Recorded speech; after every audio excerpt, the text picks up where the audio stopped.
कोतवाली में रविवार रात एसटीएफ के साथ एनकाउंटर में 1 लाख रुपए का इनामी बदमाश संदीप कुमार मारा गया। हरियाणा के रोहतक का रहने वाला था संदीप।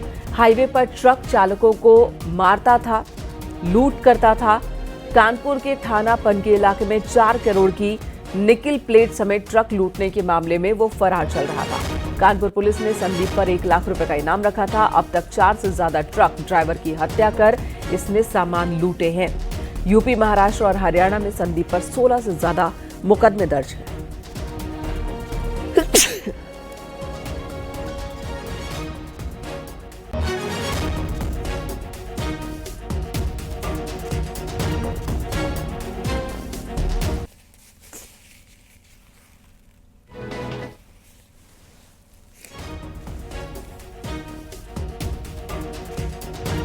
बदमाशों को पिन पॉइंट किया गया तो जब इन्हें इंटरसेप्ट करने का प्रयास किया गया तो बदमाशों के द्वारा संयुक्त टीम पर फायरिंग की गई और जब पुलिस टीम ने आत्मरक्षार्थ कंट्रोल तरीके से इन पर फायरिंग करी तो उसमें एक बदमाश को गोली लगी।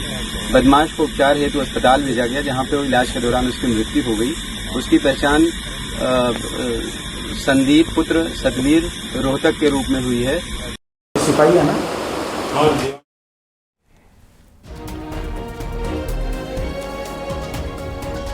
शहजाद राव हमारे सहयोगी इस वक्त हमारे साथ जुड़ गए हैं। शहजाद, ये मुठभेड़ कब हुई, किस वक्त, जब ये मारा गया? देखिए, ये मुठभेड़ बागपत के शहर कोतवाली क्षेत्र में लगभग 11 से 12 बजे के बीच में हुई। बागपत पुलिस और नोएडा एसटीएफ के संयुक्त ऑपरेशन में जो है 1 लाख रुपए का इनामी था संदीप पहलवान उर्फ संदीप लुहार मारा गया है।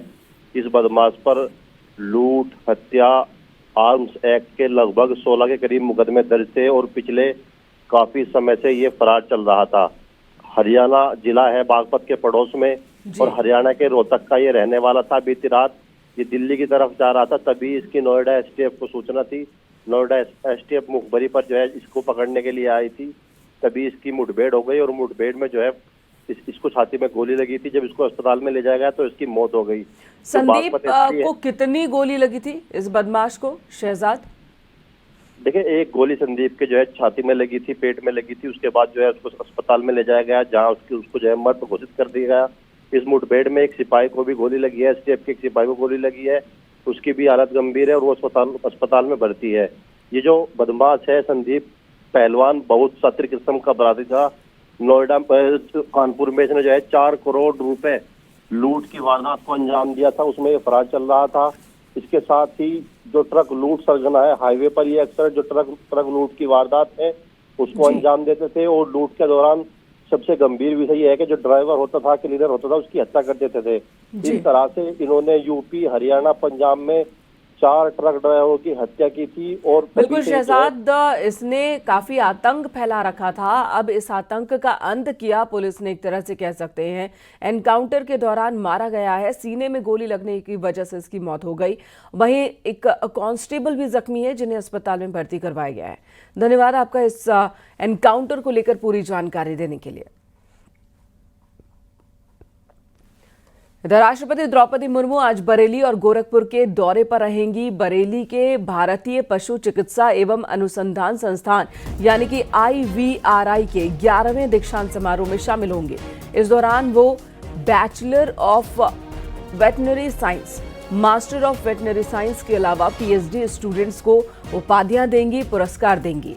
कार्यक्रम में उत्तर प्रदेश और झारखंड के राज्यपाल, उत्तर प्रदेश के मुख्यमंत्री योगी आदित्यनाथ और केंद्रीय कृषि मंत्री मौजूद होंगे।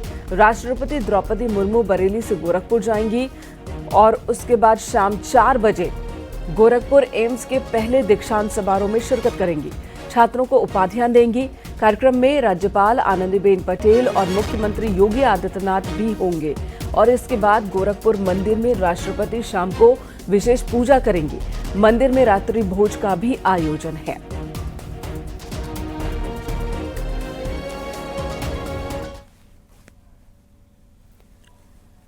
और गोरखपुर में राष्ट्रपति के आगमन से पहले एम्स गोरखपुर में रिहर्सल कराया गया। एम्स के मेडिकल छात्र छात्राओं को ग्रुप कराकर रिहर्सल कराया गया।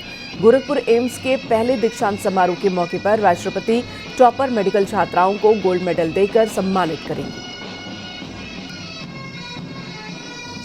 हमारे यहाँ बहुत जोश है, ख़ास तौर से बच्चों में बहुत उत्साह है, क्योंकि हमारे यहाँ प्रेसिडेंट ऑफ इंडिया हमारे दीक्षांत समारोह में एज चीफ गेस्ट आ रही हैं और ये हमारे लिए बहुत ही गर्व की बात है। देयर आर 61 स्टूडेंट्स, उसमें से 48 जो मेडिकल के हैं वो 8 हैं और नर्सिंग के 5 हैं और बाकी MBBS के बच्चे हैं। तो दिल्ली में आज सहकारिता मंत्रियों की बड़ी बैठक होगी। केंद्रीय सहकारिता मंत्री अमित शाह बैठक की अध्यक्षता करेंगे और सभी राज्यों के सहकारिता मंत्री इस बैठक में शामिल होंगे। यूपी के सहकारिता मंत्री JP राठौर, उत्तराखंड के सहकारिता मंत्री धन सिंह रावत बैठक में हिस्सा लेने दिल्ली पहुंच चुके हैं।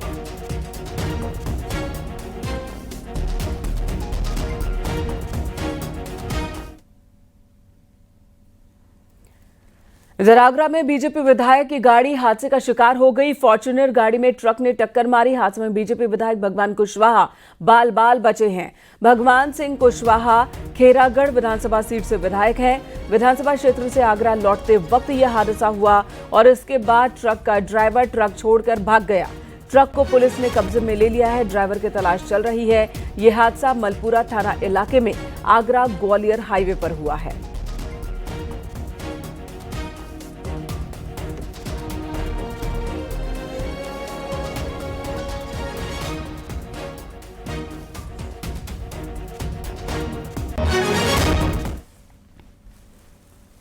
और यूपी में कांवड़ यात्रा शुरू होने से पहले एक बार फिर सियासी पारा गर्म हो चुका है। यात्रा मार्ग पर खुलने में मास्क की बिक्री पर रोक और दुकानों पर नेम प्लेट लगाने के निर्देश ने नया विवाद खड़ा कर दिया।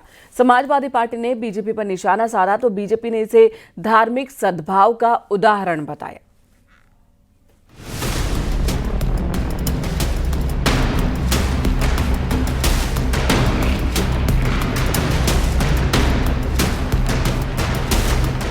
यूपी में कांवड़ यात्रा के लिए सख्त दिशा निर्देश जारी है। यात्रा मार्ग पर खुले में मांस की बिक्री पूरी तरह प्रतिबंधित है। साथ ही दुकानदारों को अपनी दुकानों पर नाम और पहचान साफ तौर पर लिखने की बात कही जा रही है। यह निर्देश 27 जून से शुरू होने वाली कांवड़ यात्रा के लिए लागू किए गए हैं। इस फैसले पर समाजवादी पार्टी ने तीखी प्रतिक्रिया दी है और कहा है कि यह फैसला सामाजिक सद्भाव को नुकसान पहुँचा सकता है। क्यों वो नेम प्लेट की बात कर रही है, दुकानों पे नाम लिखवाने की बात कर रही है? क्यों वो सुप्रीम कोर्ट के आदेश की बात नहीं कर रही? क्यों वो सुप्रीम कोर्ट के आदेश को नहीं मान रही? तो सवाल ये है कि Bharatiya Janata party vote bank की राजनीति के लिए इस मुद्दे पे चर्चा चाहती है, लेकिन चर्चा वो बंटवारे की चाहती है। लेकिन इस देश का हिंदू, मुसलमान, सिख, ईसाई वो समझदार है, वो बंटने वाला नहीं है। दूसरी ओर उप मुख्यमंत्री केशव प्रसाद मौर्य ने कहा कि पिछले 9 सालों में यूपी दंगा मुक्त हो चुका है। होली और ईद एक ही दिन मनाए गए। कांवड़ यात्रा और मुहर्रम भी साथ साथ शांतिपूर्ण ढंग से हुए हैं और एक भी दंगा नहीं होना। अनेक त्योहार एक ही दिन, होली भी एक दिन पड़ी, ईद भी एक दिन पड़ी। बहुत बार हमारा कांवड़ यात्रा भी चलती रही और मुहर्रम भी चलता रहा। अनेक हिंदू मुस्लिम के त्यौहार एक साथ होते रहे हैं और उत्तर प्रदेश अब दंगा मुक्त प्रदेश है। और कहीं कोई शरारती तत्व, कोई राजनीतिक स्वार्थी तत्व अगर कहीं माहौल खराब करने की कोशिश करेंगे तो कानून के खिलाफ कड़ी कार्रवाई। कांवड़ यात्रा मार्ग पर सुरक्षा के कड़े इंतजाम किए गए हैं। CCTV, ड्रोन और अतिरिक्त पुलिस बल तैनात किए जाएंगे। सरकार ने साफ कहा है कि शारीरिक तत्वों पर कड़ी कार्रवाई होगी। दुकानदारों से कहा गया है कि वे अपने दुकानों पर मेन्यू और रेट लिस्ट भी प्रदर्शित करें ताकि कांवड़ियों के साथ किसी तरह का विवाद न हो। लेकिन नेम प्लेट और मांस बिक्री पर रोक का मुद्दा सियासी रंग ले चुका है। Bureau report, news 18।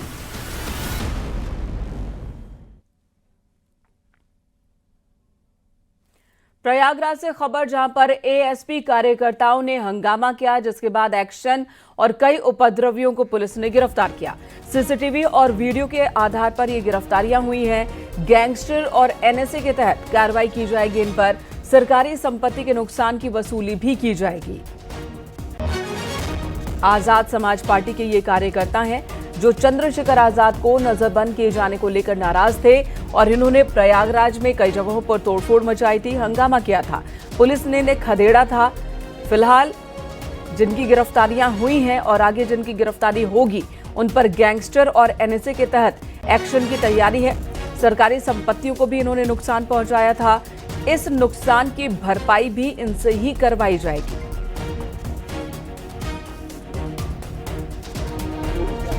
भी उपद्रवी हैं, फोटोज, वीडियोस, सीसीटीवी इत्यादि के माध्यम से इन सभी की पहचान करा करके बहुत ही कठोर धाराओं में मुकदमा पंजीकृत कराया जा रहा है। कई सारे लोग इसमें अभी तक पकड़े भी जा चुके हैं और इसके साथ साथ इन सभी के विरुद्ध में गैंगस्टर एक्ट के अंतर्गत कार्रवाई की जाएगी, एनएसए के अंतर्गत कार्रवाई की जाएगी और जो भी सरकारी संपत्ति की क्षति हुई है वो भी इनसे वसूलने का कार्य किया जाएगा।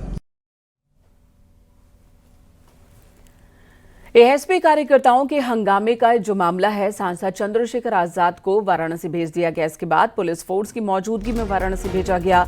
करछना के इसौटा गांव जाने से पुलिस ने उन्हें रोका था। चंद्रशेखर को रोके जाने पर कार्यकर्ताओं ने हंगामा कर दिया।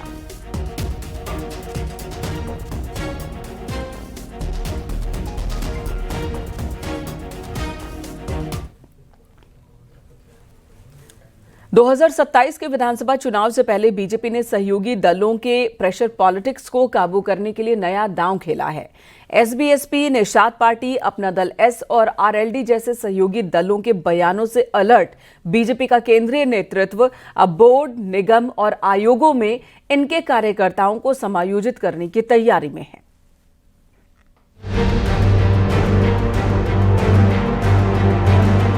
यूपी में बीजेपी के सहयोगी दल सुहेलदेव भारतीय समाज पार्टी, निषाद पार्टी, अपना दल एस और राष्ट्रीय लोकदल लगातार प्रेशर पॉलिटिक्स के जरिए अपनी ताकत दिखा रहे हैं। खासकर पंचायत चुनावों में ये दल अलग अलग लड़ने की घोषणा कर चुके हैं। इससे चिंतित बीजेपी केंद्रीय नेतृत्व ने अब इन दलों को साधने के लिए बोर्ड, निगम और आयोगों में समायोजन की रणनीति बनाई है।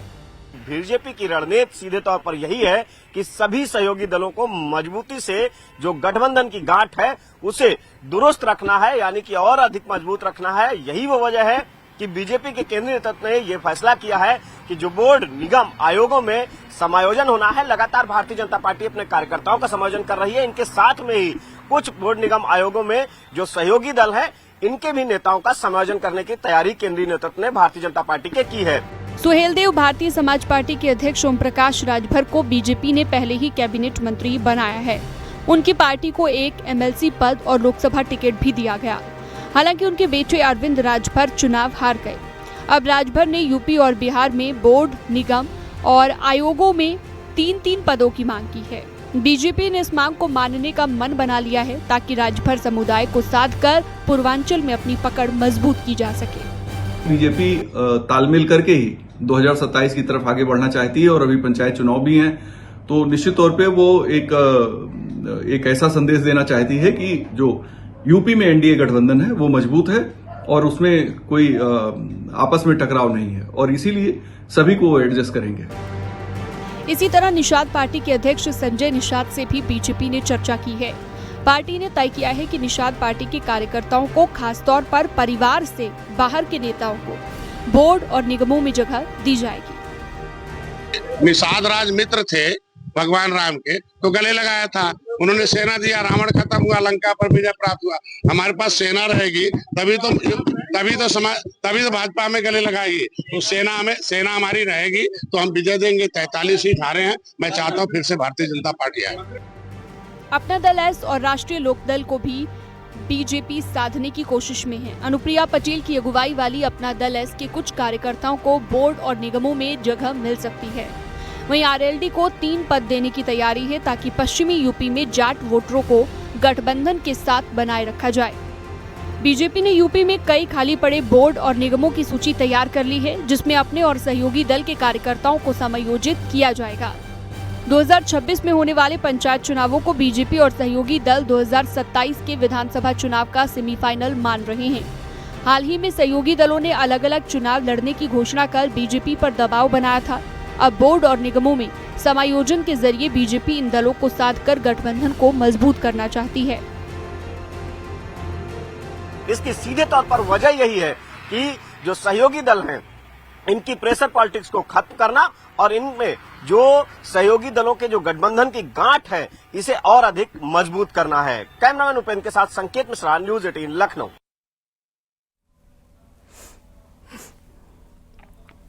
इधर लखनऊ के मलिहाबाद में अवैध हथियार फैक्ट्री के खुलासे के बाद लखनऊ पुलिस जांच में जुटी है। एटीएस और एसटीएफ जैसी एजेंसियां भी इस मामले की जांच कर रही है। अवैध असलहे किन के लिए बनाए जा रहे थे, ऑर्डर कहां से मिल रहा था, सप्लाई कहां होनी थी, इस पूरे नेटवर्क को खंगालने के लिए गिरफ्तार आरोपी सलाउद्दीन उर्फ लाला को जल्द ही एजेंसियां पुलिस कस्टडी में लेंगी। सलाउद्दीन के मोबाइल और घर से बरामद लैपटॉप से कुछ अहम खुलासे भी हुए हैं। सलाउद्दीन के मोबाइल में दुबई का एक ऐसा मोबाइल नंबर भी मिला है जिससे हथियारों को लेकर चैटिंग हुई है सलाउद्दीन की।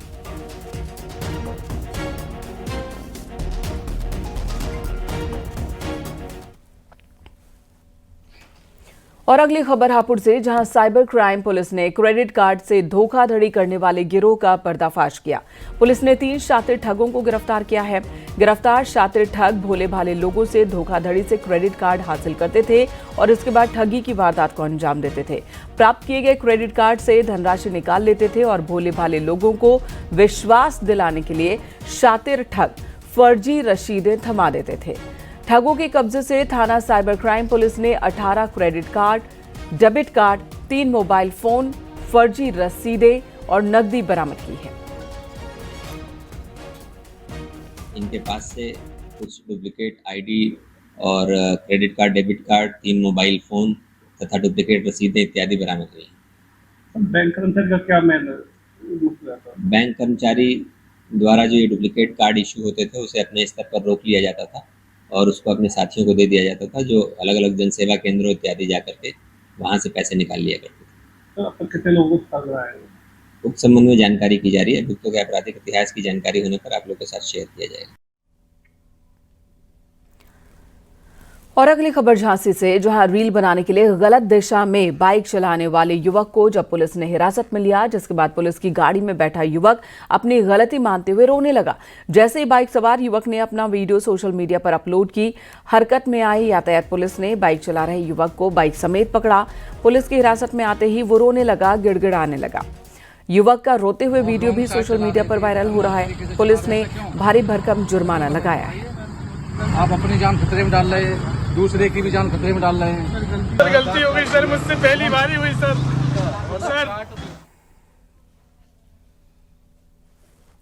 यहाँ प्रतापगढ़ से खबर, जहां पर कछुआ तस्करी का एक गैंग प्रतापगढ़ पुलिस के हत्थे चढ़ा है। इस खबर को विस्तार से बताएंगे, लेकिन फिलहाल यहाँ रुकेंगे एक छोटे से ब्रेक के लिए।